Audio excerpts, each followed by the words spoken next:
You are watching Trinity Channel.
Good evening and welcome to the show. I just want to thank you for being with us. I am your host, Pastor Jason Bland, and it is an honor and privilege to be with you tonight. For those of you who are joining us live, welcome. For those of you that are watching the replay, we are so glad you are here with us. I just want to take a moment and thank all of you who give to ABN and the Trinity Channel and support it. I'm so thankful for you guys. It's such a blessing to be in and out of the office at times and to see the gifts that come in, the blessings that you pour out on this ministry, and Pastor and Dr. Bossum for his heart and desire to start this ministry so many years ago, and how it's evolved and how it's continued to grow, and we're just continuing to move forward. I'm so thankful for it, so thankful for you, and I just want you to know tonight, as you are joining us, we have two awesome guests with us tonight who are going to talk through some very tough issues. But I want you to know, if you have questions that you might like answered and they're pertaining to our topic, please feel free to comment, and we will do our best to answer those tonight.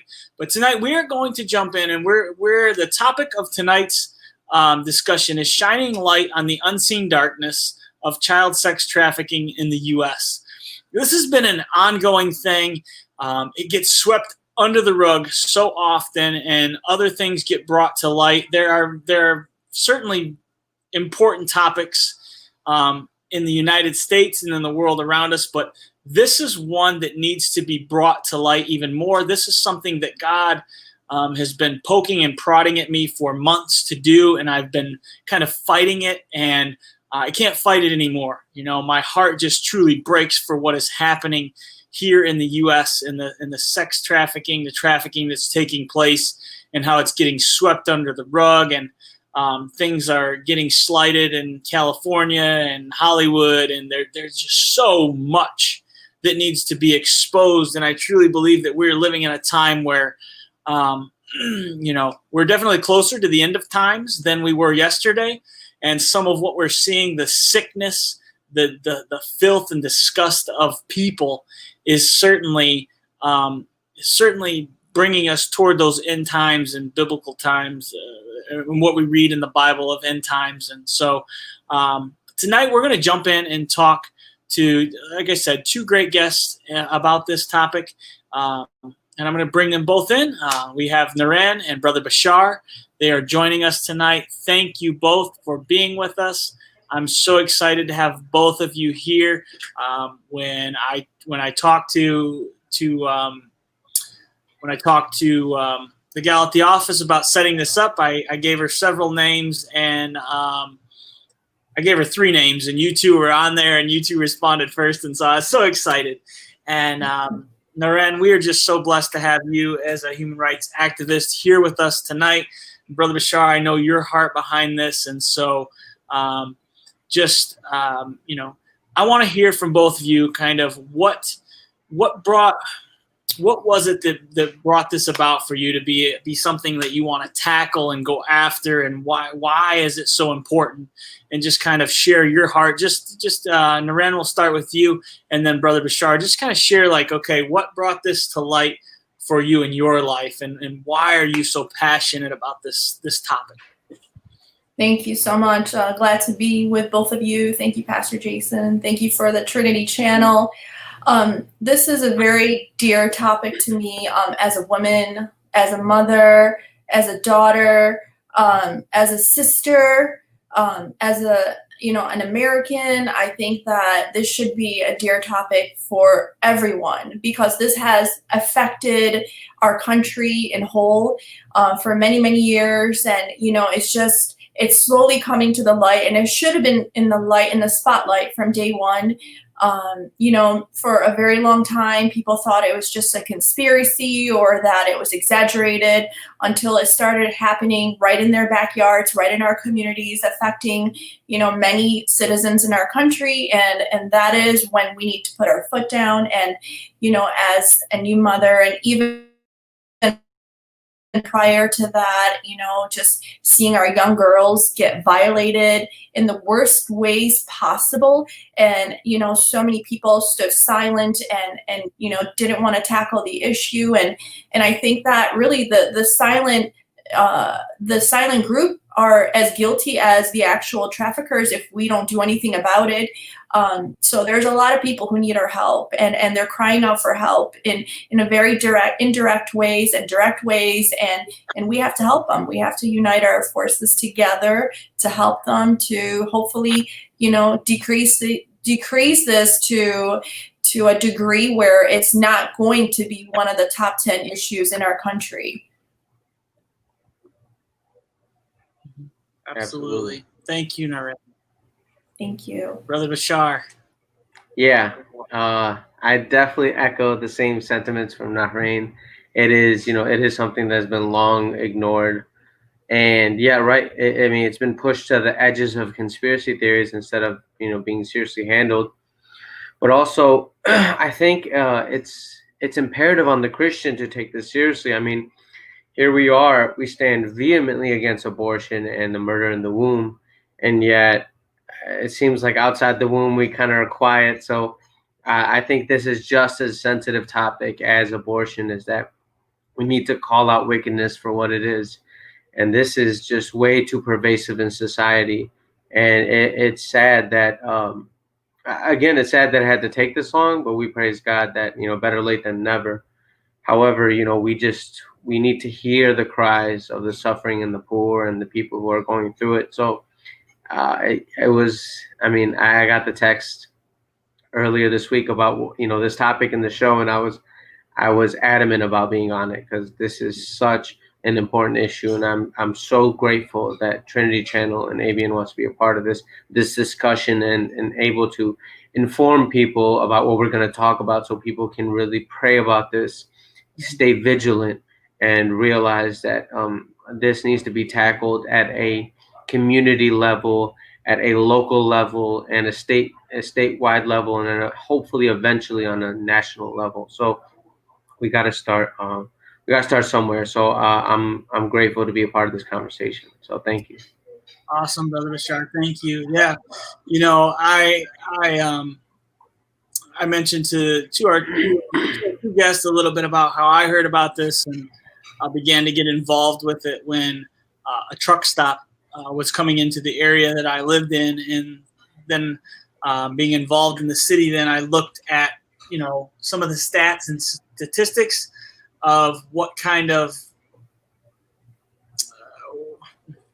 demeanor, what kind of people were going to come along with a truck stop. And I don't want to categorize anyone by any means, but there was certainly a heaviness as I looked at the amount of truck stops that are used for trafficking spots.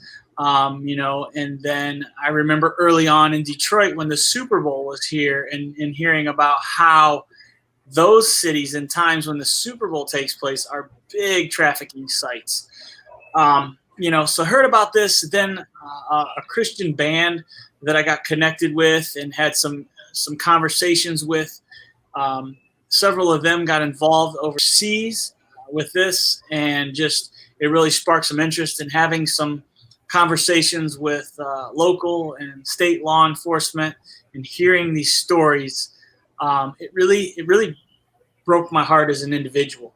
And like you said, we take a stand on so many other things in this country, but yet this one we do not. We stand for women who have been sexually abused and they want to abort their children, and we allow that to take place, but we don't stand for the children that are lost. We don't stand for the black and white pictures in Walmart.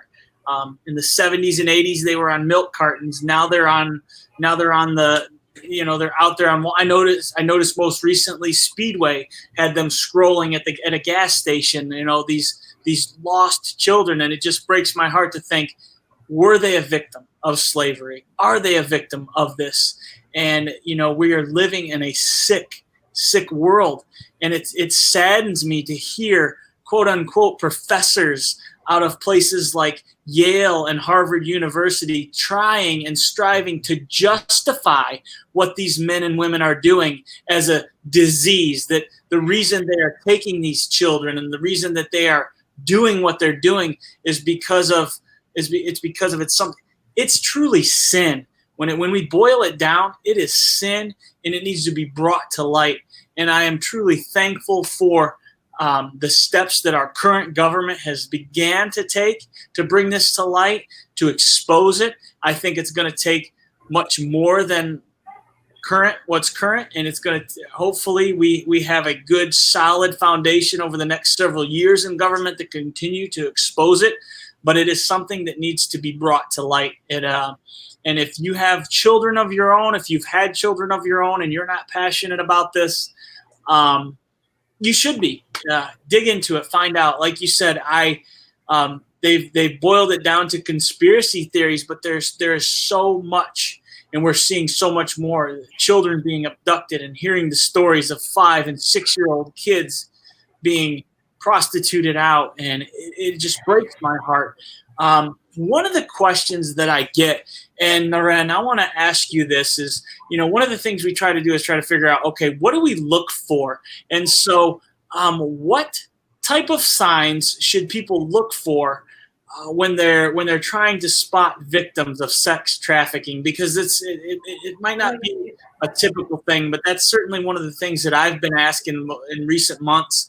And like, how do we spot this? What are some things that we should look for as we're just living life from day to day?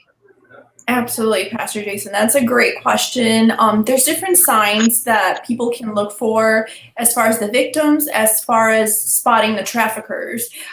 For example, with the victims, many times they have very poor, low self-confidence.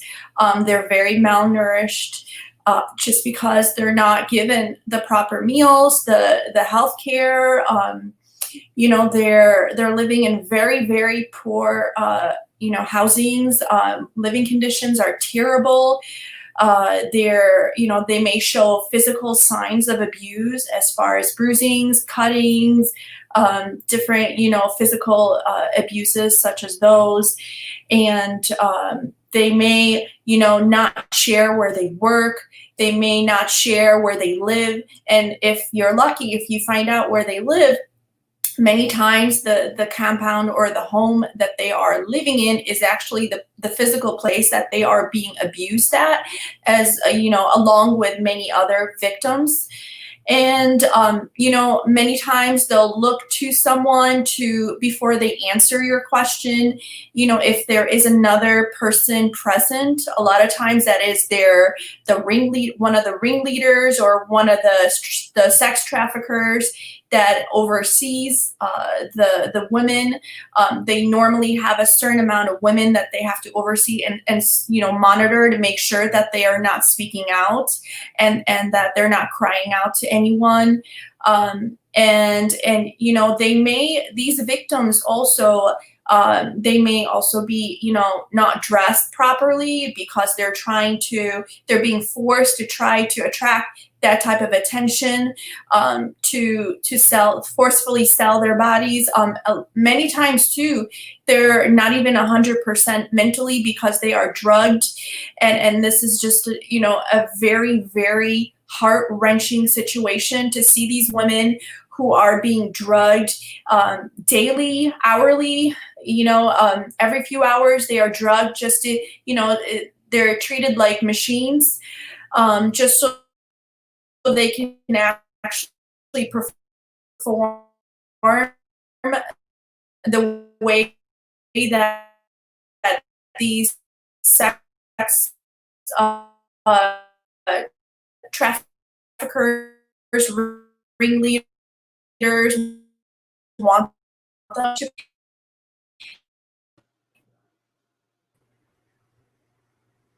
compound that they are stationed in, then they are actually also abused by the ringleaders or the sex traffickers for speaking out or giving any type of evidence or information that they may be at a a compound that is harboring victims.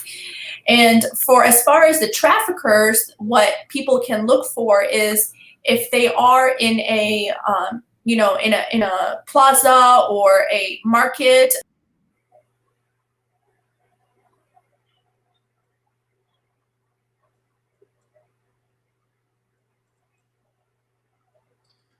Looks like Naren is cutting out a little bit. We'll get her back in just in a moment. One of the things, Brother Bashar, that I just want to bring people to light in this is, as Naren mentioned, there is not a specific type of person to look for per se. It's not necessarily someone of certain color or skin or ethnicity, but sex trafficking affects everyone from upper class to lower class, all ages, men, women, children alike. It looks like we have Naren back. I'm going to allow her to continue on with what she was sharing. Naren, I was just sharing that, the one challenge with this is it doesn't, sex trafficking doesn't just affect a certain ethnicity or an age group. It doesn't segregate people. It affects everyone across the board. Absolutely. So many of the things that you mentioned are certainly things to be aware of. As you mentioned, the looking, if children look to an adult, if women look to a man before they answer questions, there are just some signs that we certainly need to be aware of. And I don't think, one of the things that I struggled with in life is sometimes I've had some of these moments and thought, should I call or not? And you're always better to play it safe than sorry. You're always better to play it safe if you see something that just seems out of place, especially if you're someone who's of faith and God. For me, God blessed me with the gift of discernment. That's one of those gifts that it's bittersweet. I love it, but I also don't like it because sometimes I can tell a person before I even meet them if they're good or bad. And I certainly am careful with that. But as God's given me that, I realize that that's a gift. And there have been times where I have called on issues and they have been successful in tracking people down. And there have been times where I've been off a little bit. But I just don't think we can be overly cautious in this. I want you to go ahead and continue to share, just in those things to look for. So go ahead, Naren. Absolutely. Thank you, Pastor Jason. And, just following up, if you're suspicious, as Pastor Jason had mentioned, if you have that gut feeling that something is off with this young lady or this child, it never hurts just to follow up with the feds, with the police, or send a text, call the hotline and just give them information. That child or that woman might very well be on the missing list. And, these victims are, you will definitely, there will be a sign, there will be a cue that will alert you, because they are not, they're not in a perfect condition. They're physically not in a in a presentable way that you would see a normal citizen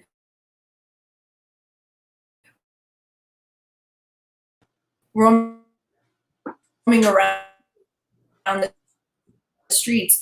They're very scared of people who actually oversee them and monitor them. And the traffickers I was mentioning to also look for are, for example, if you see a group of men or several men in a parking lot, and they're just kind of creeping around and staring or scoping the area for young girls. If you see them, like a young girl walking door on your vehicle, look at them, make sure you let them know that that you're seeing them if you feel that the crime is about to take place and you're about to witness it, so that hopefully it will stop it. But don't interfere in a way where you're coming out of your vehicle to also endanger yourself. But if you do see this and you see them, there's a difference between maybe a group of young fellas that are just attracted to a young girl, or you just have this bad feeling, this gut feeling that these men are just up to no good. And even as a woman yourself, if you're coming out of a market this can happen in broad daylight, and if you feel uncomfortable, if there's a vehicle just creeping around your vehicle and it's tinted, or you see visually that you see these gentlemen in the vehicle and they're sitting in their car and they're just staying there, that's a pretty good sign. I would walk back in. It never hurts to ask the store manager or someone in there, please help me walk to my vehicle. I feel unsafe. Never take that risk. Always be cautious of your surroundings. But definitely, that you can definitely spot a trafficker if, they're sitting, in a parking lot. A lot of times it does happen in a store or retail parking lots. It happens a lot in retail parking lots. I receive so many complaints about parking lots, not only in Michigan, throughout the country, in all 50 states. And Pastor Jason, just to throw some numbers out there, there are 2.4 million victims of sex trafficking in the world. There are 17,500 victims of sex trafficking who are brought into the United States a year. And also, the more than this is 150 traffickers are using to take advantage of our young girls, and actually, the Michigan is really high up there, and we'll talk a little further stats.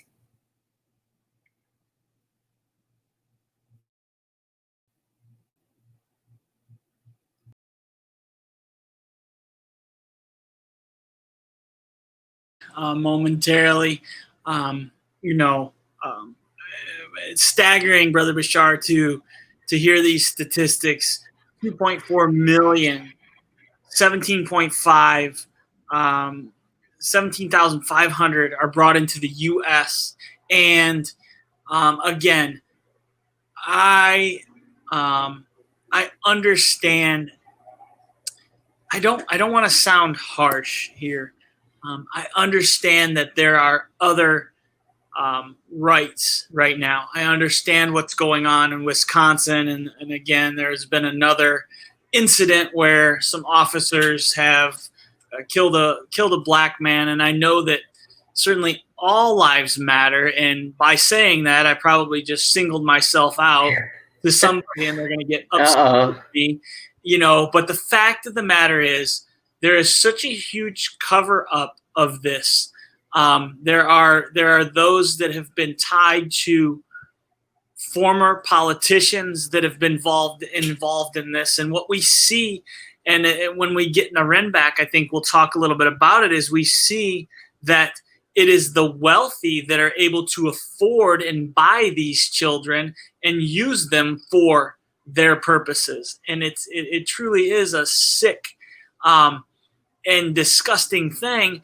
So, that's why I asked the question, what should we look for? It is not,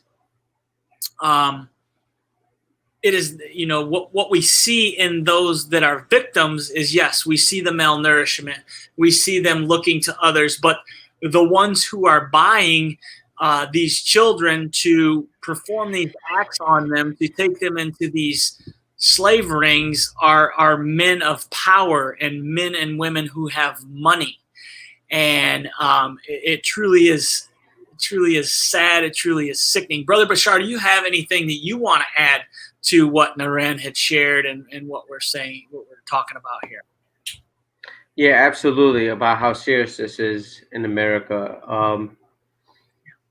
So I remember she shared statistics on 2.4 million. When I was researching it, I got 1.2 million are trafficked globally. But again, that these are all just conservative numbers. We don't really know how many in the millions are being trafficked, because we're only recording the ones we can at least track or have an understanding for. So I mean, it could be in the hundreds of millions. We wouldn't know. So, and it says on average, 280,000 are trafficked in the U.S. So let's just take that conservative, 1.2 or the 2.4, right? Either way, you have America making up at least 12 to 23% of the children trafficked. So of the trafficking victims, America is a sizable portion, and we're not the biggest country of all. We still have India and China that has sizable portions above us. So the fact that we contribute so much to this evil is sickening, but it's also enlightening as to what you said, Pastor Jason, is that we have to be honest. It is the rich people that are doing this, that are promoting this, that are continuing this, and the fact that they can get away with this evil desire is even more sickening, because it's at the expense of poorer and minority communities. And I do agree with what you said, that everyone's a victim, from the top to the bottom. But we do know it affects minorities negatively more, and again, with what you're saying about injustices, of course, we should never side of one injustice to call out another. But we should always be calling out injustices for what they are. So with the Wisconsin thing, of course that was injustice, but with this needs to be continually battered in to people's heads to let them understand what's going on. In addition to what Nahrain said, so not only are these people in parking lots waiting for women or children to snag, they're in hotel rooms snagging children. But with the parking lot situation, there's been multiple times I saw on news channels as to how to prevent yourself being trafficked. And these traffickers are getting more and more lucrative and creative with how they traffic. So what they'll do, they'll put things on your car, they'll put zip ties, they'll do anything to get your attention for a second away from noticing your surrounding, so that you pick up something, you clip something off, you're checking something, and then boom, they're right there and they snag you, and all of a sudden you're out of the scene and God knows where you're at. So you have that problem. In addition to, the biggest problem is when you have the sex trade that exists in like these poorer communities in the inner cities. We don't look at them as trafficking situations, because we say, okay, it's just prostitution, they're selling their services, this and that. That's not the case. These are pimps abusing women and drugging them up and throwing them in a trade. So absolutely, it's still trafficking one way or another, whether you call it prostitution or that, it's still trafficking. And even though these women are consenting to a certain extent, of course, I'm sure if given otherwise, they wouldn't do it. But since they're consenting, it seems like, oh, well, they're not being trafficked, they're offering services. That's a bunch of garbage. These women in inner cities who are in prostitution are, yes, they're still being trafficked, whether they want to call it that or not. And these kids who are sold to older men because their mom and their father and their parents have addictions that they need to feed. So they'll sell their children so that they get their drugs. This happens. This is not an uncommon thing to find in inner cities where people are, strung on drugs, and these issues happen. So I think the biggest issue with this trafficking problem is one thing you touched on, Pastor Jason, is this cover up. Is that there's ways to soften the blow. It's ways to make it seem like it's not such a big issue, right? So, and I think it needs to stop. We need to call it out for what it is, and expose it, and be, the children of light that we are, to show people how dark the world is and what Jesus can offer in solution. So it's I'm happy again that we're talking about this, and I know we're gonna really get deep in a minute. So I'll pass it on over. Yeah, absolutely. Thank you both, Naren and Brother Bashar, and we are going to push on into this a little bit more. But it is one of those things. Like for those of you listening, and maybe this is the first time you're hearing about this and this level, and you've been skeptical. I don't know.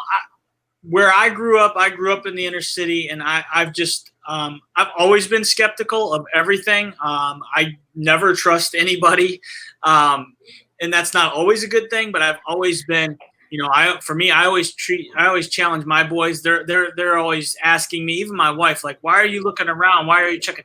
We always need to be aware of our surroundings. One of the things my dad taught me is always know your way in and always know your way out. Mm-hmm. Brother Bashar, you mentioned something, and this happened just a week ago at Walmart. Somebody put a flyer on my window. I was with my boys. I got in the car. They're like, Dad, there's a flyer on the window. I said, get in the car. Let's go. And I drove off, and they said, why did you just drive off? I said, because that can be something to distract me from some people who are not good people. And, I just kind of left it at that with them. And it just ended up being something that wasn't very big, but who knows? It's those little things. We always have to be watching. It doesn't matter what community we live in or where we live. It can affect us and impact us anywhere. Yes. Whether we live in, now certainly we do see it, as you said, more in inner cities. We see that kind of thing happen. And it is saddening because you know what? A lot of these women, and I had an opportunity. My very first mission trip was to Toronto, Canada, and we went to an area of Toronto at night to feed homeless. And the things that I saw there broke my heart. The women that were there and the way that they were dressed, I knew that something wasn't right. And when we got back, the pastor that took us out, he shared with us, these women are on drugs, and they are being given drugs. They are being trafficked to sell their bodies to get the fix that they need. And, it just truly broke my heart to see this happening. And be brought to light in it, like, wow, this is such a bigger thing than I realized. And growing up in the Metro Detroit area, I knew what prostitution was. I was aware of it. I had been in the city, in and out of the city with my dad didn't, my parents didn't hide me from that stuff. They made me aware of it. So it's always been an issue, but it seems that it's continuing to grow because of the problems. And this is certainly for another topic, but pornography is a huge issue. It's a multi-billion dollar industry, but yet no one will take it down. People praise Hugh Hefner for the things that he did and praise him for having Playboy and all of this, but it is a beginning for some of these men and women that lead them to these depths of sin, because it no longer is just images. They need something deeper. They need to go to the next level. And so there are so many levels that need to be destroyed here. But it seems like money gets in the way, because if we shut down the industry of pornography and you shut that $1 billion industry down, people are going to lose money. And so that's why we entitled this Shining the Light on an Unseen Darkness. There are many unseen darknesses here in America where money plays a factor. Not just America. Naren, I want to ask you, what has been one of the maybe one of the worst international sex slavery cases that you have been knowledgeable of in say the last 10 years that you know and are aware of? Yes, Pastor Jason. So the last case in the last 10 years that really made headlines all over the country, all over the world, was the situation in Iraq where ISIS invaded into the Nineveh Plains and in Syria and also in the Sinjar area, targeting Christians, targeting Yazidis. Assyrian Christians and Yazidis were the biggest victims. Just in one shot, 400 women and young children were taken by ISIS, and some of them were sold for as little as a pack of cigarettes. So it didn't even make that average price in the world for a sex slave. The most average price recorded is about $90. In Iraq, with my people there, they were being sold for a pack of cigarettes. And the youngest one sold was about 6 years old. So this was, entire towns were attacked, entire cities, villages, and women were being loaded in truckloads, in big semis, in big pickup trucks, and they were being taken away from their families. And a lot of the men were actually murdered. They were killed just so that they can take the women. And some of them committed suicide because, the crimes were so horrendous and they were being sold over and over and over. They actually had a menu for all the different age groups. And that's how we found out the youngest one was 6 years old. And later on, we had found evidence of her pictures and weddings taking place to terrorists, to men who were supporting this sex slavery in Iraq and Syria, and actually was being harbored by many other surrounding countries.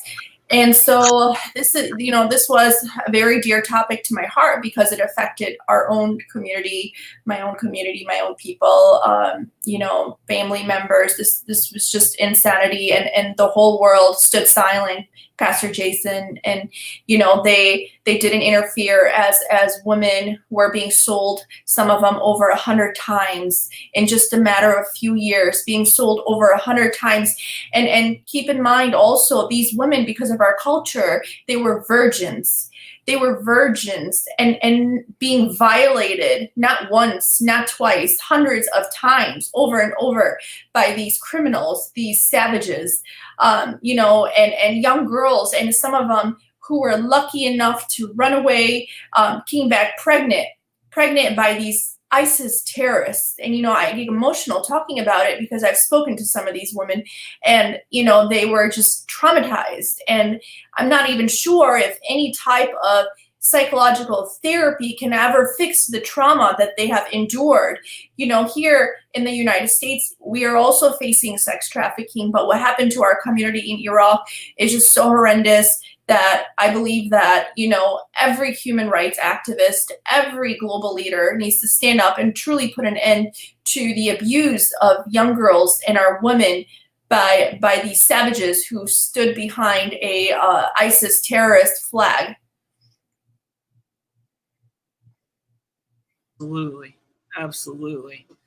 It is so heartbreaking. Naren, you said a pack of cigarettes. A pack of cigarettes. Mm-hmm. $5. And these men were scum. They were scum. Pastor Jason, if you saw some of them, they didn't even have teeth.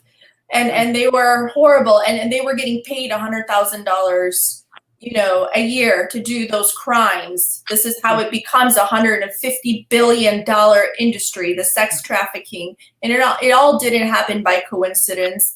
A lot of it was premeditated, pre-planned. to target the most vulnerable, as Brother, Jason mentioned as well, or Brother Shukri, I'm sorry, mentioned that they do target the vulnerable, the minorities. We were the majority at one point. They made us a minority because of crimes like this. Genocide is a huge contributor also to sex trafficking, because a lot of times sex trafficking also happens with genocide. Absolutely. Yeah, it is truly, and you mentioned another thing, and I've heard this before, but just these people are wicked. They have menus for people to pick from, what they want, who they want.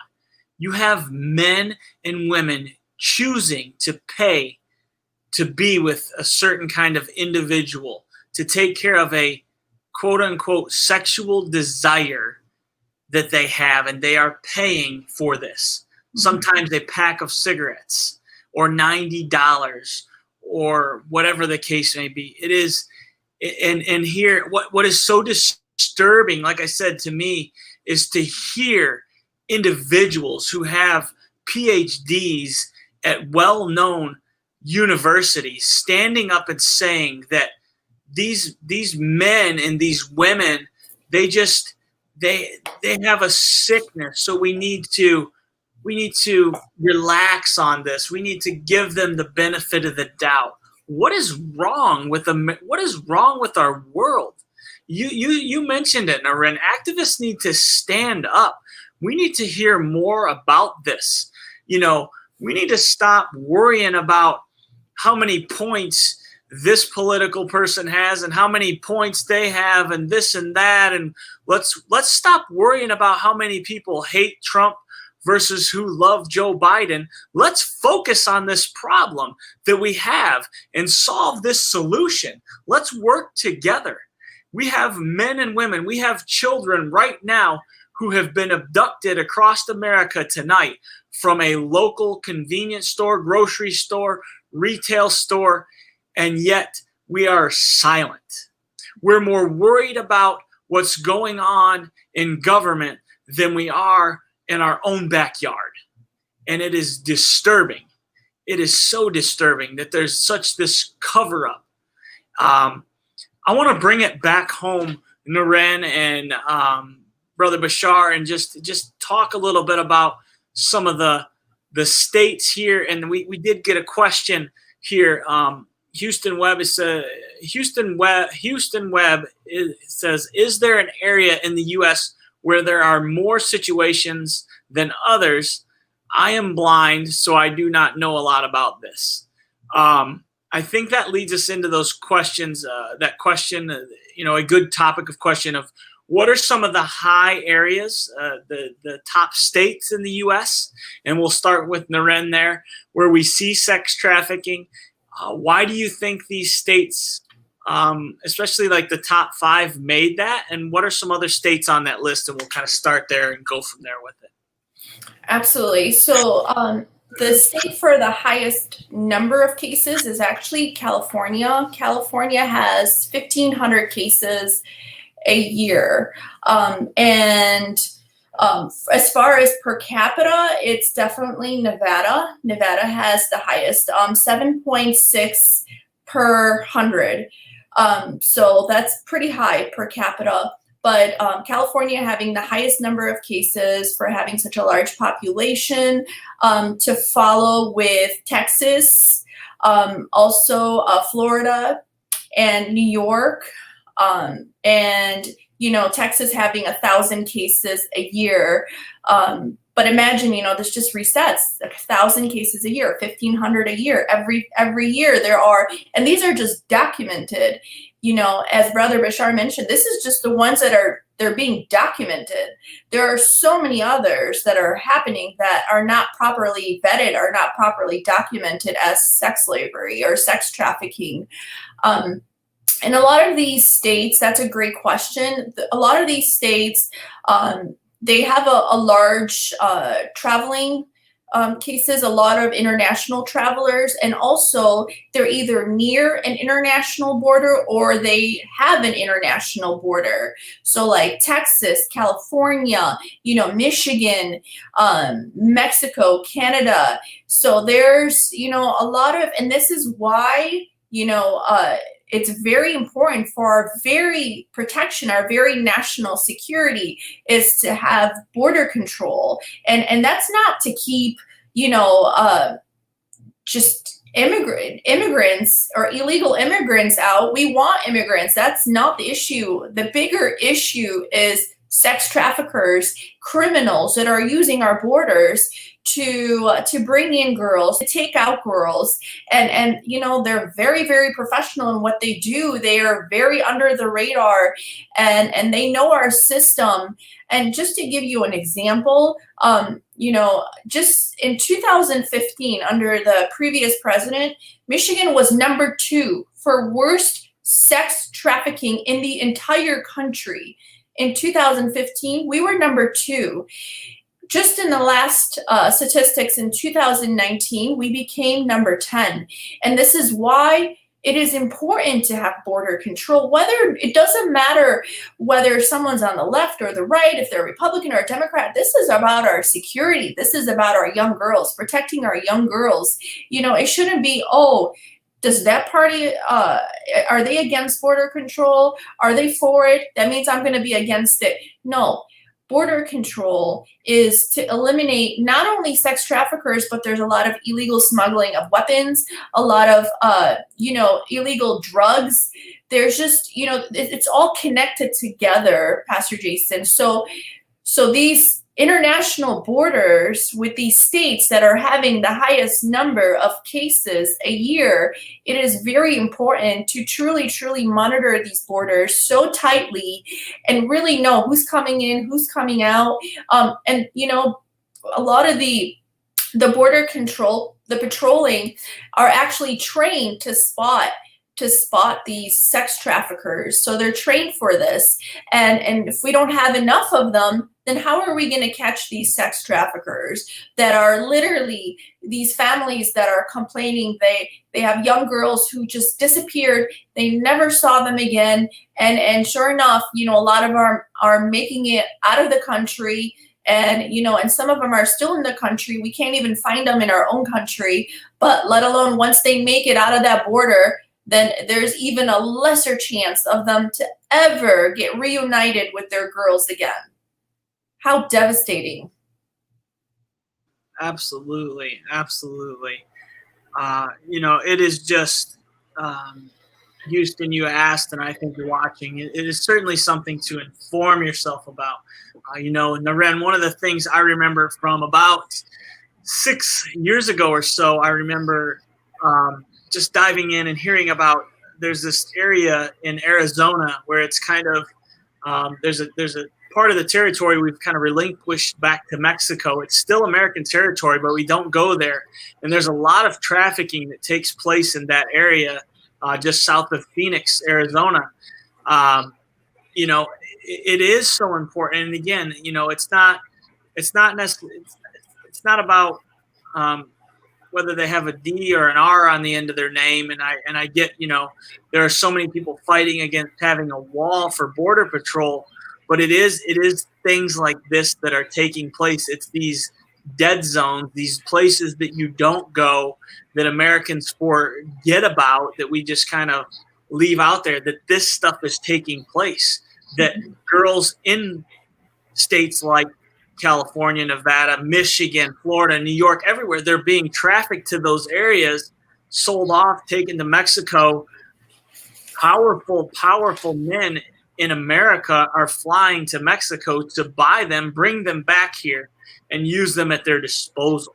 And as you said, these cases that are being reported, we might look at this and 1,500 in California. That's not a big deal. These are the reported cases. These are not the incidences. I've had conversations with individuals. These are not the instances where families, because they have addictions to drugs and so forth, they allow their children to go and be trafficked out on weekends. And maybe this is the first you're hearing of this and you're thinking, yeah, right. But there are families here in America, men and women, grown men and women, who traffic their children out on the weekend to take care of a drug addiction, to get money that they need to do what it is that they need to do. And we don't even know about those ones. So there are many. I believe that this is a conservative number that we hear, truly a conservative number, because of a sickness that we have here in America and beyond and internationally. It is so widespread, and I just don't get why we keep sweeping it under the rug, why we just kind of brush it off and let it go until it hits home, and then it hits in our own neighborhood and we begin to go, what is this? It is. We need to be culturally aware. As our young millennials say, we need to be woke. We need to be aware of what's going on.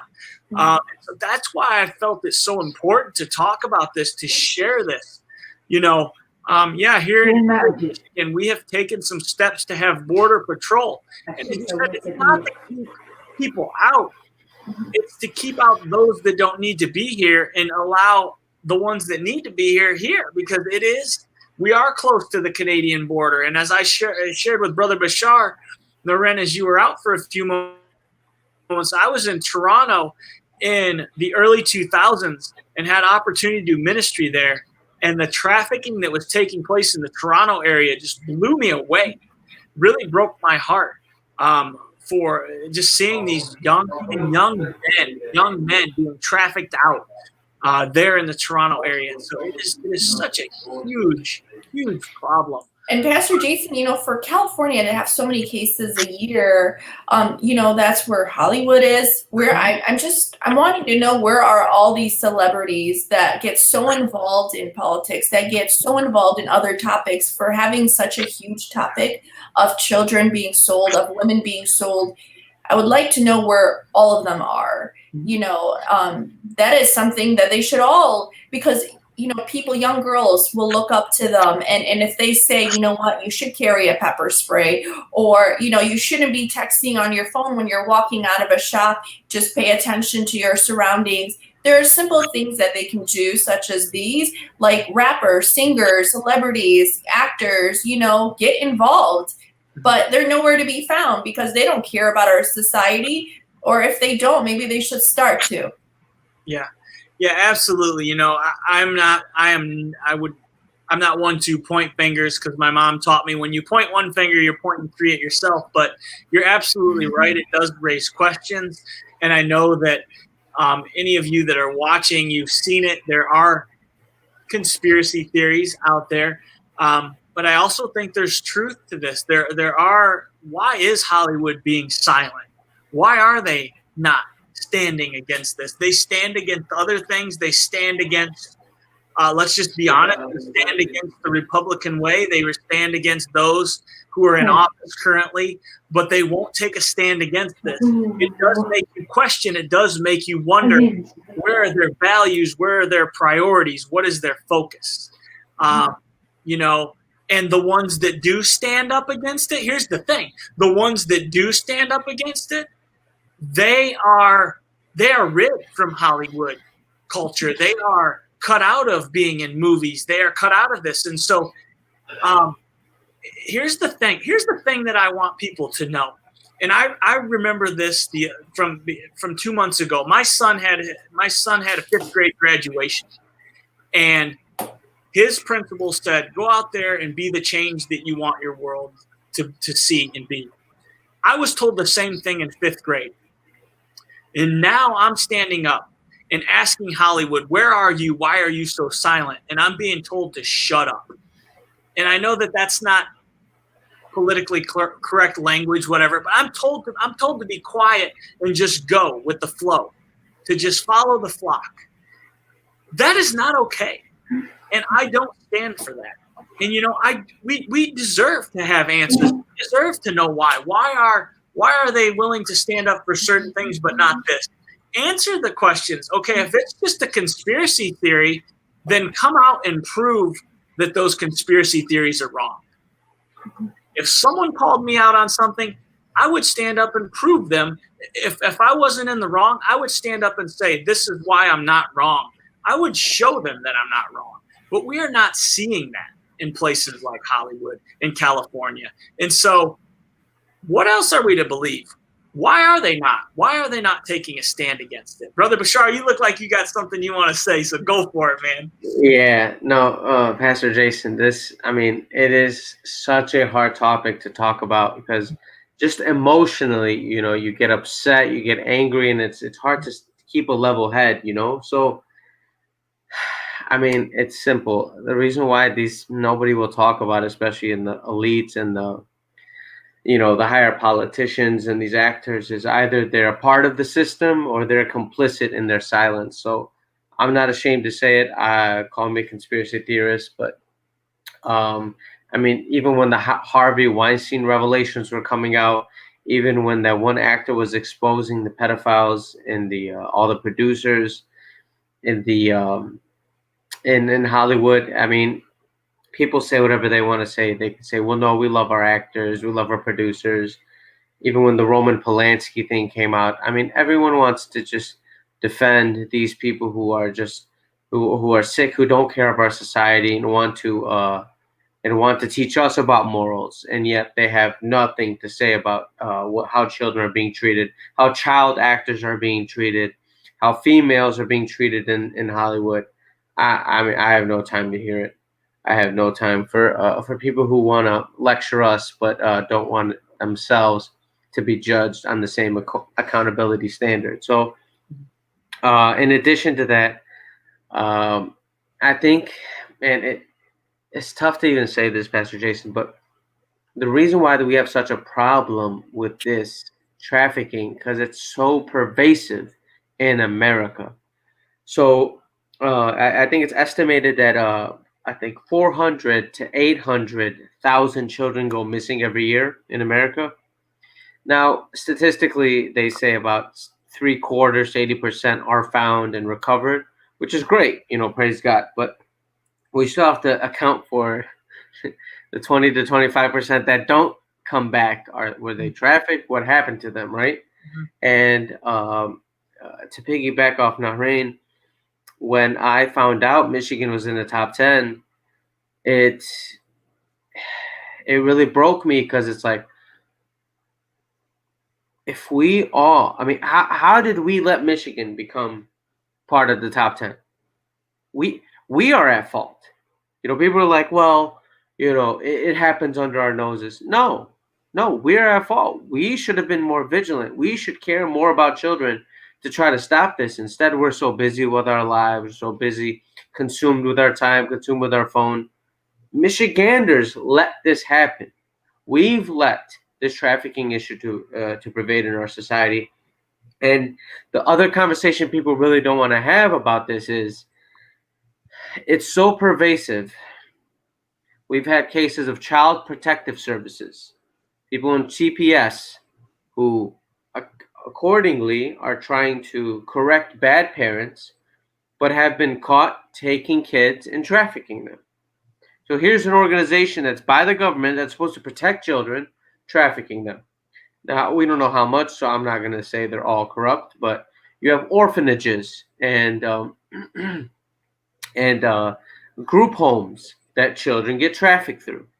People come in, say, I'll adopt them or I'll do this, traffic them.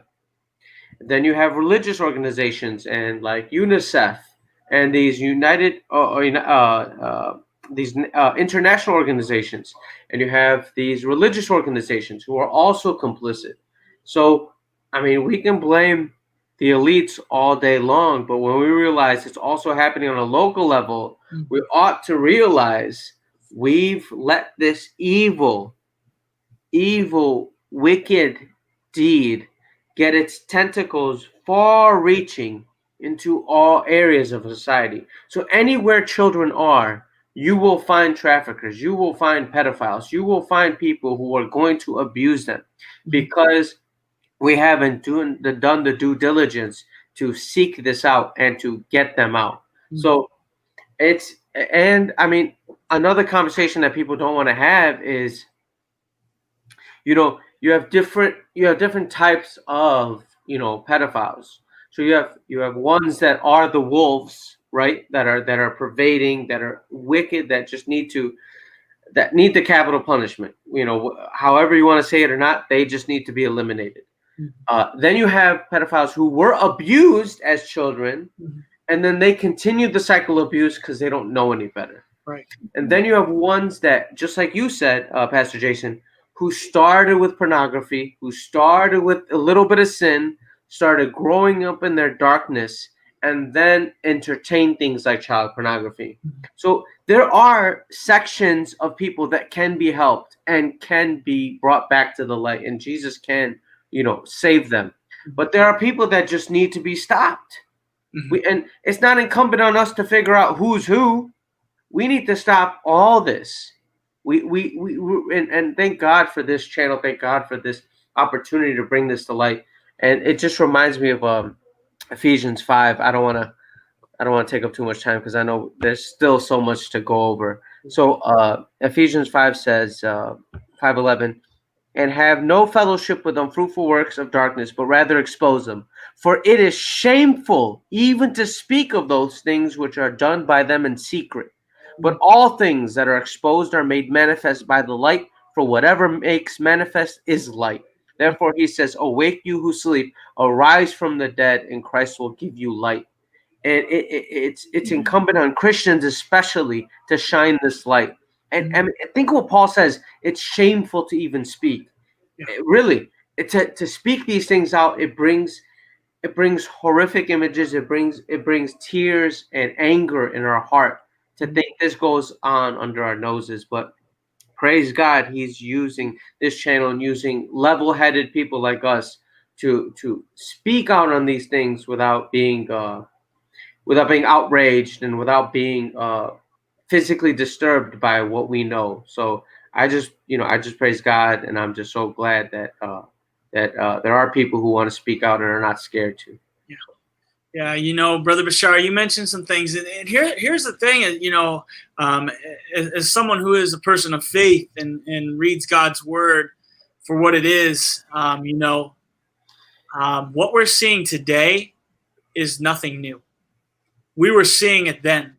Yep. Places like Sodom and Gomorrah, and God destroyed them because of the wickedness, because of the men sleeping with men and the evil that was taking place, and we're always going to have sin. And, I kind of want to dive a little bit in on this. And, so one of the things that I'm asked as I step out on this and as I share my passion with people is, what does the church do?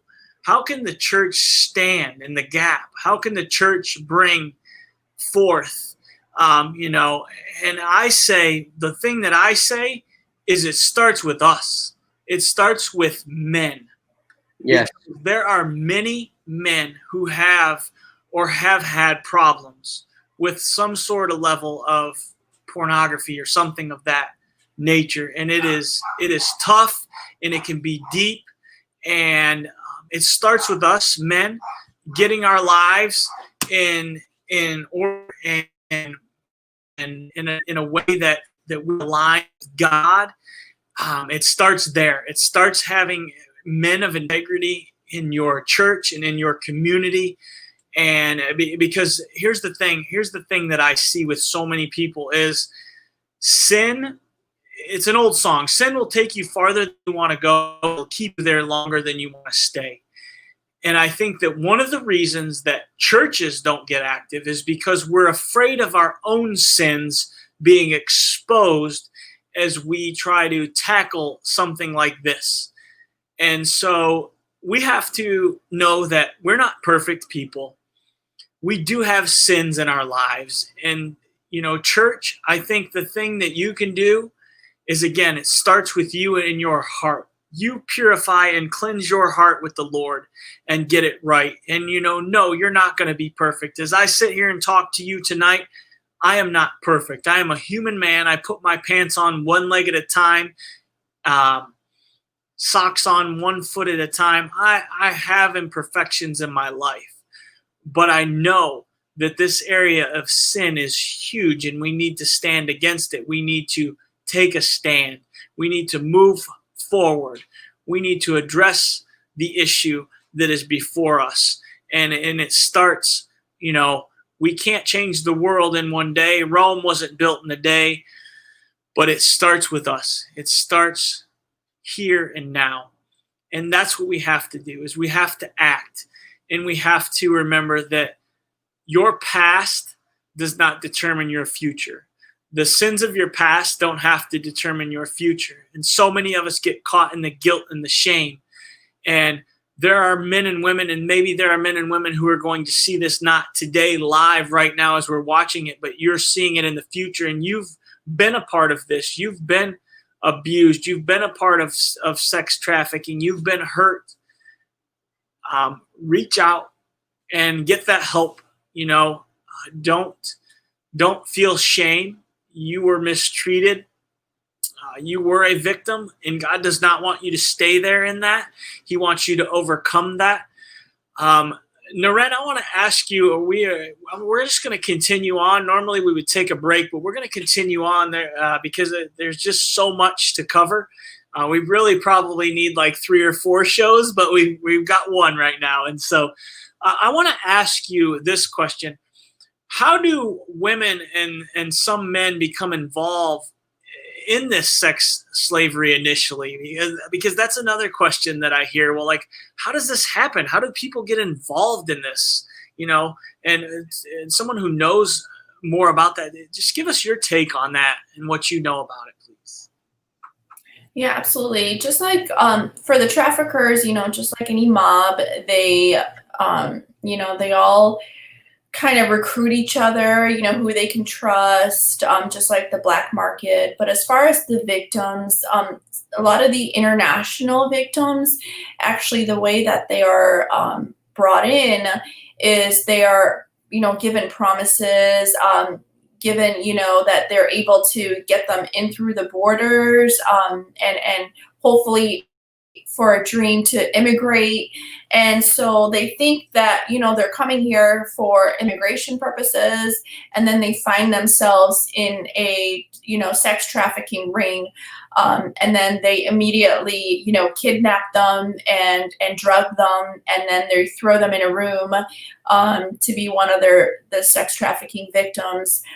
So quite a few, they're given promises and lied to, and many times the children as well. The children are kidnapped in other countries and brought into our borders, and they don't speak any English. They're just a child, and they're so terrified they can't even complain.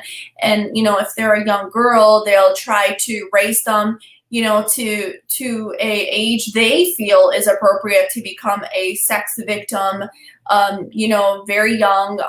There are quite a few sick people out there who prefer much younger girls, as young as even 10 or 12. And so these are some of the types of victims as well. And, but a lot of times the women, even the minors, anywhere from like 14 to 17, they're from out of country, their parents, they're coming from extremely poor areas, and lied to and told that, they can live in the American dream, and then they are being sex trafficked. And then, of course, the ones within the country who become victims is many times, the majority of times actually, just by kidnappings and abductions in areas as we discussed before. So there's really 2 types of victims, some that were lied to and then they become victims themselves, and some that were just forced even from the beginning, and abducted and kidnapped. Yeah, thank you, Naren. Yeah, one of the things that I learned, and I was kind of blind to this early on, but as being a youth pastor early on in ministry, I was certainly I loved on my kids, very friendly, very But one of the things that I quickly learned through just local law enforcement and that are, I had to be careful because what you're mentioning, those are things to be key on, and as I've been involved in community and coaching sports, maybe there's some parents watching. You got to watch for that, those individuals who will single your kids out, maybe give them gifts individually and not collectively. Those are things to watch for, parents. If you're anywhere, as a coach, I made sure to never do that. Like if I was going to praise a group, my kids, I would give them all a treat. But those are some things. There are some things that you can watch for, and that's it. There are promises. I can remember. I didn't know it when I was a kid, but I remember this individual who lived a few blocks over. It was an older couple, and there was a gentleman. He had this awesome basement, and he had all these pinball machines and video games down there. And lo and behold, I found out in my early 20s that that man was a child molester, and he had trafficking issues, and he had, things had taken place, and it just like blew me away. Like, man, here is this guy, and now I know. I was always so mad at my parents that wouldn't let me go to this guy's house because he had all this cool stuff. And lo and behold, he was someone who was going after young boys, young girls, and so we have to be aware. We have to ask the hard questions, and if people won't answer them, for me, for my children, if people aren't going to let me in their house and have a conversation with them, if they're not going to let me ask the hard questions, if they're going to take an offense to them, then it is not somebody that my kids need to be around. Mm-hmm. That's right. And we need to be that staunch and that harsh on it. People need, if your integrity is going to stand the test of time. And it would blow me away as a youth pastor, the people that would drop their kids off at my house that I did not know and allow them to stay overnight at my house and never meet me. Just trust me as a youth pastor. I'm thankful and blessed, but it always caused me to be like, wow, I would always strive to go out and meet these parents. But there were parents that would just trust. And I'm not saying that we should not trust. Certainly we should. But we have to be aware, because we see this more and more. And we see young men and women holding on to that until they're older and then not hearing about it, not finding out about it. I've seen individuals in my family, as I've grown later on in life, them share about situations that they were in where they weren't trafficked per se, but they were taken advantage of in situations. Mm-hmm. And it's real and it's here. And that leads me to another question, Naren. What are some measures that elected officials can take, regardless of political parties? That's not what we're talking about tonight. But what are some steps that they can take to fight against sex trafficking and slavery that you are aware of? That we need to say, that us as individuals, we can take to our local politicians and say, hey, man, we want to see a change, and we want to see a change now and here, whatever state we're in. Whatever number you are on the list, it doesn't matter. If you're on the list, you're a number.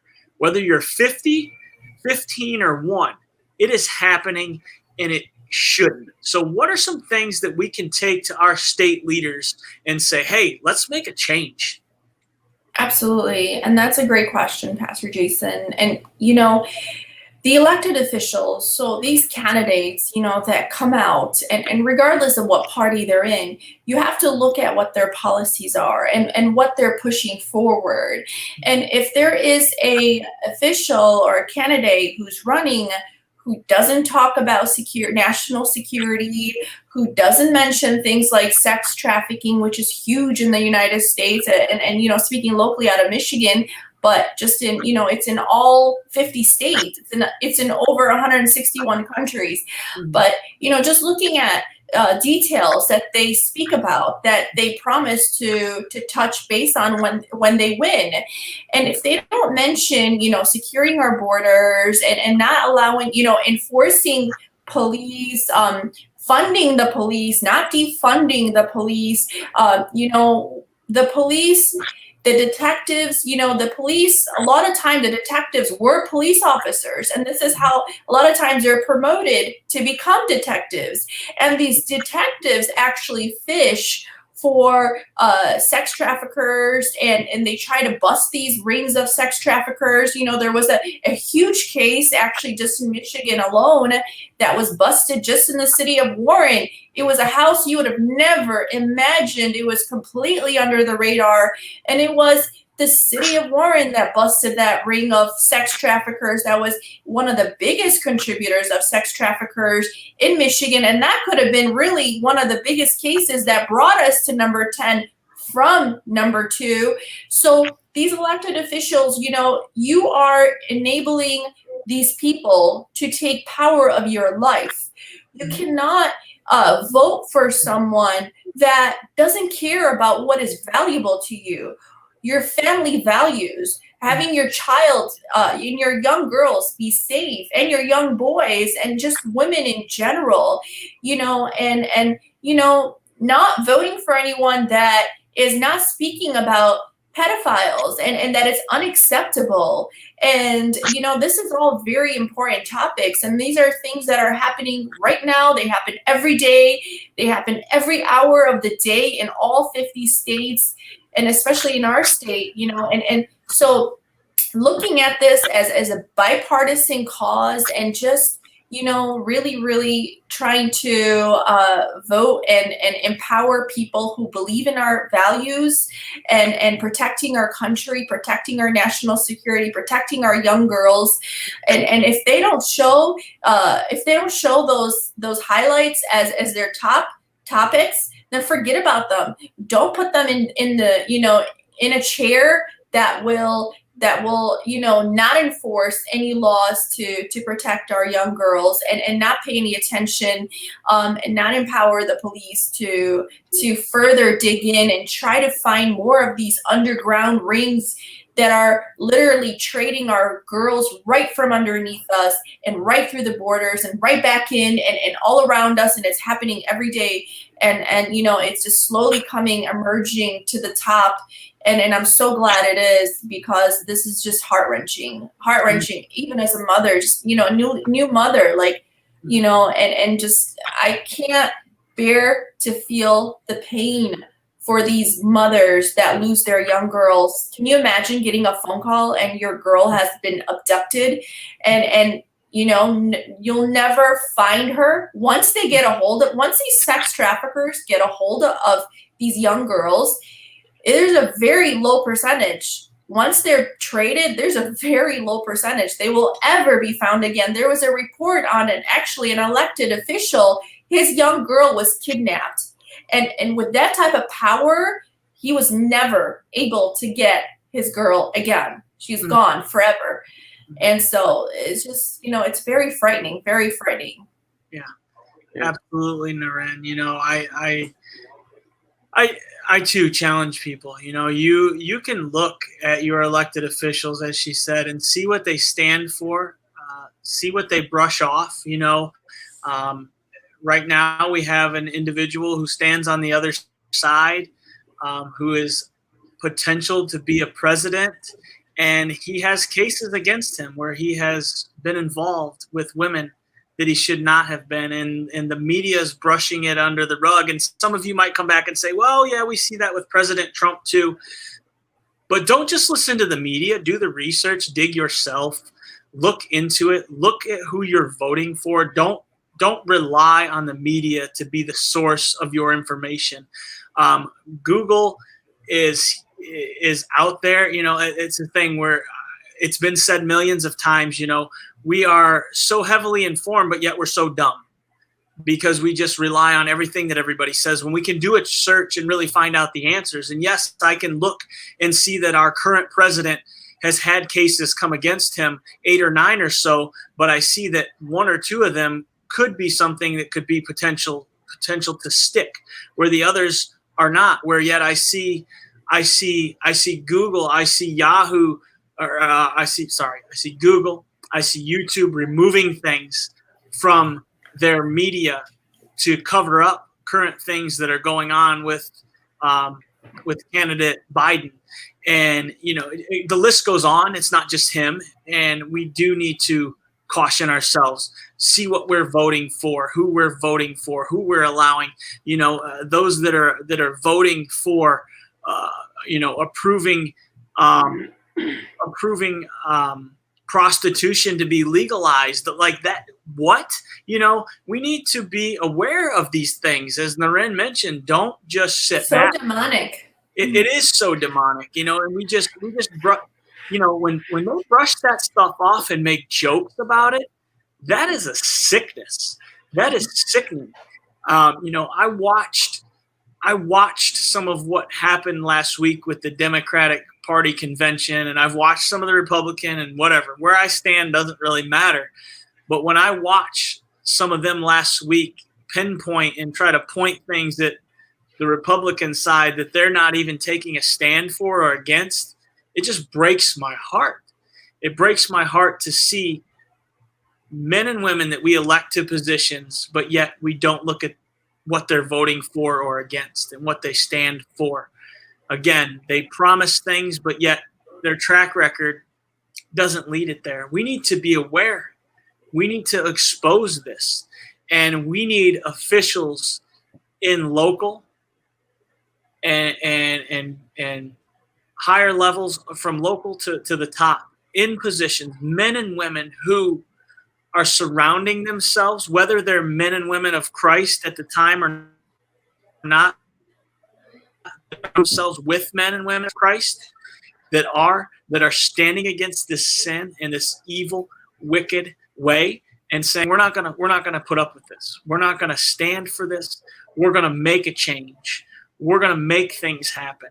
And I am thankful for our local governments and our local officials that do. I know I've had the, I would say, fortunate but yet unfortunate opportunity to counsel men and women who have dealt with this in the police force, and they don't take this lightly. It wrecks their lives. It breaks them because they have to see this. They see what takes place, and they are broken because their hands are tied at some levels because of the men and women that are in government that are choosing to turn a blind eye to this stuff and focus on other areas and not this area. And it truly breaks my heart to see that, to see that take place. Brother Bashar, anything you want to add to that as we kind of wind down? I got so much to say, but Pastor Jason, I'm telling you. So two pieces of advice. So a political solution and a church solution. So quickly for the church solution, parents just have to warn their children. It just comes to that. We need to protect our families. We need to let children know. I mean, just the other day I was with some brothers and sisters, and one of my sisters, she's a mom, and she was telling her little daughter, like, hey, you need to stay around me. She goes, remember, if you don't stay around, somebody might take you. I'm like, wow. I was like, you tell her that? She goes, yeah, absolutely, I have to. I'm like, praise God. She's a little 4-year-old. She might not understand it, but at least she knows in her head, stay by mommy, stay by daddy. And that's what all parents in the body of Christ needs to do. Don't shelter your children from this. Let them know you can't be going around hugging everybody no more. This ain't the 20s or whatever when it was all right. You need to stay by your parents. And I mean, there's a lot of family members who abuse children too. So as parents, keep watch over your family, even your uncles, aunts, cousins, whoever. You don't know who has these inclinations, so don't risk it. Love your children enough to protect them. So that's the first thing the church needs to do, is protect their own household. Then they can help watch other people's children as well, make sure they're being protected too. So that's the church solution, obviously, for our communities, to make sure we're protected from this evil. Obviously, praying for our children, making sure they're safe. So the political solution is, I mean, it's so hard because one, you have two anti-currents that are preventing things from actually happening. So you have the potential of normalization of pedophilia in our culture. So in the 70s, you had what's called NAMBLA, the North American Man-Boy Love Association, which was, even back then, they were trying to normalize it, and praise God, nobody fell for it back then. But now, just like you said, Pastor Jason, it's the academics now that are trying to normalize it with TED Talks, with let's give them a chance. And maybe we don't understand pedophilia. Maybe it is a sexual orientation. It's like, hold on. It's the academics that are going to secretly bring this in. So you have the current of the culture that is preventing this. Then you have the current of the justice system that is pervasively not doing enough to get this thing under wraps and solved. So you have the problem with child sex trafficking and possession of child pornography in the justice system currently is that depending on the age of the child being trafficked or the child's being depicted in pornography will dictate how the charges go. So the younger the children, the higher the charges. The older the children, the lesser the charges. And that is just a bunch of nonsense. It shouldn't matter how old or how young the child is. The point is, this is evil and needs to be addressed. Let's stop making exemptions and exceptions for these evil that's happening in our society. And if one thing that the whole Epstein case taught us is that when he first got charged in Florida, he was charged with soliciting child prostitutes. Now, I mean, I don't know if any of us are that stupid, but last time I checked, children don't prostitute themselves; they are trafficked. So the fact that he even got away with that back in Florida, and then how he was the most prolific child sex trafficker in our time, and then everybody brushed it under, nobody cared, everyone knew about his island, everybody knew about his planes, and just politicians, actors, all this. Oh yeah, no, Epstein's cool, blah blah blah. So if Epstein showed us anything, is that the justice system has failed us, and the culture is already moving in this direction. We need to take a hardline stance. And I know a lot of people, a lot of Christians, I love them dear to death, and they're against capital punishment, and I respect them. But as for this crime, we need to push for capital punishment. These people need to be hung, they need to be electrocuted, whatever needs to be shown, so that society can see with their own eyes, this is how we treat people who are that depraved and do with this issue. So for this situation, it needs to be addressed politically on both ends and needs to be pushed. We need to tell legislators, listen, I don't care about your economics. I don't care about this. I don't care about Medicare. I don't care nothing. Are you going to promote capital punishment for pedophiles and child sex traffickers and child pornographer producers or not? And if you don't, I'm not voting for you. It's as simple as that. Our legislators, how about, I'll put abortion for the side right now. If you're going to push for capital punishment for pedophiles, I don't care what age, whatever, for child pornography producers, you push a capital punishment, I'll support you. And that needs to go, and honestly, online with the whole Save the Children hashtag, which gets censored by Facebook. Facebook will censor Save the Children, but won't actually get rid of child pornography. So, yeah, but blows my mind. But so since actually both, I've talked to many liberals and many Republicans, they both agree, Save the Children. So if we can go to our legislators and say, we're not voting you unless you push capital punishment for this crime. And until we take a serious stance on this, it's going to continue, because I guarantee you, once traffickers see what we do to them for what they're doing with our justice system, I guarantee you they'll either start getting more underground, or they'll start having to do their business elsewhere.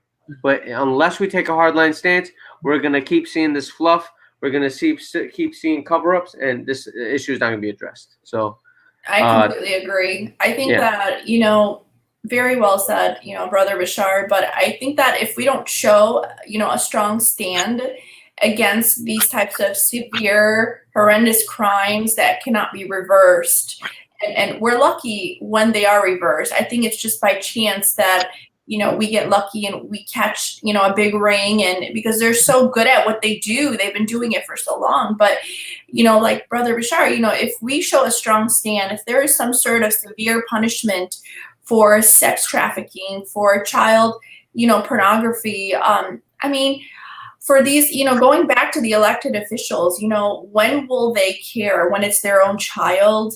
It's our children that it's affecting. And yes, I agree. I think that everyone should be asking these candidates, how do you feel about pedophilia? It's a very open topic they need to be discussing with these officials, because you'd be surprised how many of them actually may be pedophiles themselves, maybe into some strange things. I mean, Brother Bashar mentioned numerous times, they think it's normal. They're in their sick mind. There's a lot of powerful people in this country that think it's perfectly normal. And actually, in many countries internationally, they prefer children even over women. And this is disgusting. And we don't want it to come here. We don't want it to be the norm in the United States. We need to stand strong against it. And yes, I believe if there is capital punishment for something like that, darn right, that would be nipped in the butt just like that. Amen. Absolutely. Amen. I think it comes back to what I've heard from other countries. You steal one time, you get a warning. The second time you steal, the hand that you stole with, they cut it off. Mm-hmm. You steal with the other hand, then they cut that one off. Then what's that leave you with? You don't steal anymore. I know. Again, there may be even people in my own congregation who would say, "Man, you're harsh," and I don't agree with you. But you're right. You have to cut it off. If I tell my son, "Don't run across the road," don't run across the road. When I went out there and my hand met his blessed assurances on the back end, and I swatted him on the tail for running across the road, he stopped running across the road. Mm-hmm. And we do that for safety and protection. But you're right. If a candidate cannot answer this and they brush it off, we need to ask deeper questions, because I was told as a 5th grader, ask more questions. I was told to test it against a theory, to test it, to act, that they're telling me quiet. So for me, my challenge is to individuals, church or not, push them, challenge them. You're going to elect them to a position of leadership. They need to give you an answer. Not, well, I guess this or that. They need to know what they stand for and what they stand against, and stand firm on that. If they are for pedophilia, then they need to stand up for it. If they don't think it's wrong, if they don't think, and they need to ask Pastor Jason, very good question. And they need to ask them publicly, because you'd be surprised when you ask someone something privately, and let's say you're at one of their fundraisings or one of their events, put them on the spot where they're on camera and ask them publicly. And that's how I've caught a lot of lying elected officials and a lot of candidates, when you ask them and you put them on the spot, and that's when they give you the true answer, because they're on camera and their actual real supporters are watching them and making sure they're monitoring their every move. And just to piggyback also on, elected officials brushing it off, but the parents that are brushing off this topic and thinking, it's never going to happen to them. Do your kids go to school? Do your kids go to public schools? Do your kids ever walk home? Do you have a daughter? Do you have a son? A brother, a sister? These are all possible victims. God forbid, I would never wish it on my worst enemy, but it's all very likely to happen. Never think it would never happen to you. And that's a scary thought that, people need to start taking this serious. And we really don't want any of the states in the United States, to be on an international sex trafficking hot list. It's a terrible thing. Exactly. And no parents should brush this topic off, because it can happen to anyone. It's happened to elected officials that are extremely powerful, extremely rich, and they weren't even able to get their daughter back. So what makes you think that you're not a possible, can be a possible victim? Anybody can be. Yep. Absolutely. Amen. Absolutely. And I've just, unfortunately, what you said, I've seen it. I can remember a situation last year. I went to a garage sale, and there was a gentleman who I asked him if he had Sports Illustrated magazines, because that's something that I collect. And he said, no, I have Playboys. And then I said, no, I'm not really into that thing. And he went on to proceed to tell me that he was a school teacher. And that triggered me. And I pulled away and I went back around the roundabout and I went up to that man and I said, I'm going to say this to you because God told me to say it. You have something in your life that you need to correct, or you need to step out of the position that you're in. Exactly. And that was a boldness from God. And I knew that I needed to go back and tell that man that, because it got me thinking, you know, if he just thinks that's okay, it can lead to, and okay, maybe it won't lead to anything more for him. But there are men, and there are even now, we're seeing women that struggle with this. It starts small. Sin starts small. It starts with a little thing, and then it gets bigger and bigger. And as you said, it gets this big where the educational system is now pumping it into us that it is okay for this to take place. I can remember a missionary that I spoke with several years ago, and he said, America is in trouble. And I said, why do you say that? And he said this to me. This was 5 years ago. He said, in the next 10 to 15 years, you're going to see so much sin exposed around these sexual acts, and they're going to begin to legalize in your country this stuff taking place, down to the point where it's okay for individuals to have sex with animals, and it's okay. Wow. And That's so demonic. And what is happening in our country? Very prophetic. People are laughing about this. Oh, it's no big deal. They just struggle with this. They grab a Playboy here and there. That is demonic. It is. And brothers, you know what some mothers actually do? You know, even within the community, they'll actually base their home purchase based on how many sex offenders are in the area. So they say, "Oh, I'm safe." You know, there's like maybe a couple. But what they're not understanding, these sex offenders who support and empower sex trafficking because they are funding it, and they're the purchasers of this type of behavior. But what they're not understanding is that the really good ones, the expert sex offenders, the ones that have never been caught, they're not going to be on that list, and they're probably never going to be on the list. Exactly. Because they're always moving. They're way under the radar. So that, you know, our computers and our little research of trying to find them on our computer is not going to help you. It's just to be cautious and really building our village together to make sure it's a powerful nest, that it's protected, instead of just, you know, allowing everyone to come in and go in as they please and not knowing how many sex offenders and how many sex traffickers and how many of our young girls are going right through from underneath us. Absolutely. Amen. Absolutely. Amen. Naren, I want to ask this one last question because I think it's crucial and it's very important. Where or who should someone contact if they believe that they've found suspicious activity of sex trafficking? Where are some places that they can go, and what are some contacts that they can make? Absolutely. And if they don't get these numbers, you know, I would just dial 911 and you know, they'll probably put you in contact with a detective or someone that's already working on the sex trafficking in that particular region that you are, or area that you are reporting on.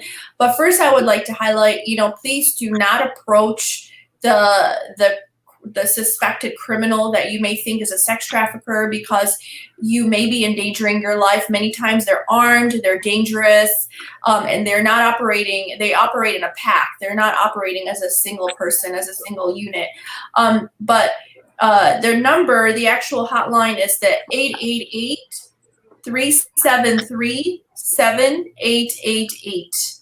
Again, that's 888-373-7888. That is a sex trafficking hotline. They can also call the Department of Homeland Security, since this is a national security crisis, and that's 866-DHS 2 and then ICE for ICE. And if they feel more comfortable texting, actually a lot of sex trafficking suspicious cases are texted to the feds, and that number they can actually text is 233-733. So if they send a text message for regarding the suspicious case that they have possibly found, send it to 233-733 so you can text that right into your phone. You would need, the area, if you have an address, if you have a name, and it never hurts to report it and let the feds do their job and do the investigation, and and never endanger your own life by encountering one of the sex traffickers. Yeah, awesome. Thank you, Naren. Thank you, Brother Bashar. We are over and out of time, and so we just thank you all for being with us. We hope that you have a blessed night. I hope to have you guys back on soon, and we can continue this discussion and go deeper. But thank you so much for what you've shared with us tonight. We just again thank you all for joining us. Thank you for your support to ABN and the Trinity Channel. Have a blessed night. Go out there and live love so that others can live loved. We will see you again soon. Good night. Good night.